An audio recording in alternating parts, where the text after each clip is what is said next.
RIMS की senior doctor फुरम्बा थौदोकपु यानिंगदब फोंदोक्तुना रिम्स की student union teacher association residence doctor association सिंगबना अना लाइंग की थबक सिंग लेप्तुना खोंजंग संगसिनख्रै रिम्सता लिलोंग सजिंगदगी सिंगसुबम मंजू सही 53 कौबी नुपी अमा अंगांग उनरबा मटुंग लैखिदबदगी कोशाउनरबा मियाम होरक्तुना मेडिकल सुपरिटेंडेंट की ऑफिस ममांग अमांग अटा थोहन खिबा दनतना सीनियर डॉक्टर अमा फुरम्बगी थवंगबु यानिंगदब फोंदोक्तुना खोंजंग अदु संगसिनखिबनी खोंजंग अदुदा सरुक याखिबा teacher and medical officer association की प्रेसिडेंट डॉक्टर जितेना फोंदोक्खिबदा मियाम की पुंसी कन्नबगिदमक लैरिबा डॉक्टर सिंह मथौ निंगथिना पांगथोकहन्नबा थौरांग सिनबा तंगाई फदे पामदबा थौदोक अमा थोकपदा मरी लैनबा अथॉरिटी की वारी सानदुना वारोइसिन पुरकनबा होनबा अदु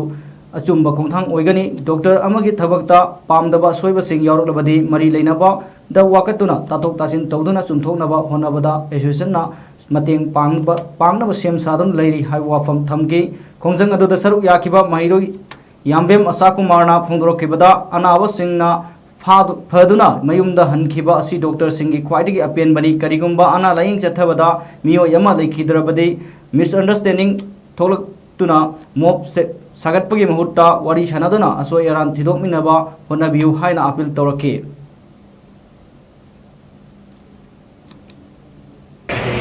की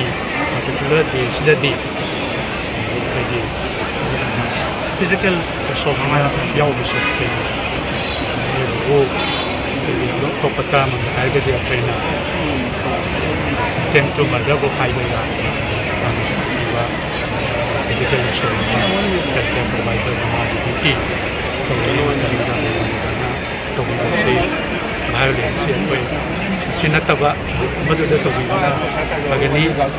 वायलेंस तौबीगनो हाइबसे खलोन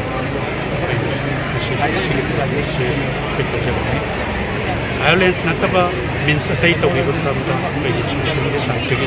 पुनमता चंबा परासे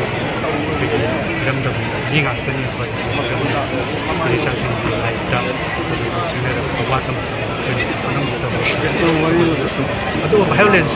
हाइबसिमबदी पर्टिकुलरली मरुओइन हेल्थ केयर प्रोवाइड तौ अनाब यंगी टेक्टकली अनाब प्रेसोदम लेरी खितंग लाम तो एट द सेम टाइम साइगी अदुना नाप नफदु लेरम डॉक्टर हेल्थ केयर प्रोवाइडर सिंग दुदसु चिगे थौदोकसे हंदकिसे तौग्रगा रसुंदुगा अतोपा मम होगा तौ हादिदो तुकन मिथिना सिदगी अखैना परा लोना चोगो परा लोमिनरगा वायलेंस हाइबा मा लैगरे आइने सुमतका हॉस्पिटल की नेटवर्क ओइजरिबा एडमिनिस्ट्रेशन की नेटवर्क ओइजरिबा फिजिकल स्ट्रक्चर इशू जुगाई नेटवर्क एडमिनिस्ट्रेशन के हॉस्पिटल की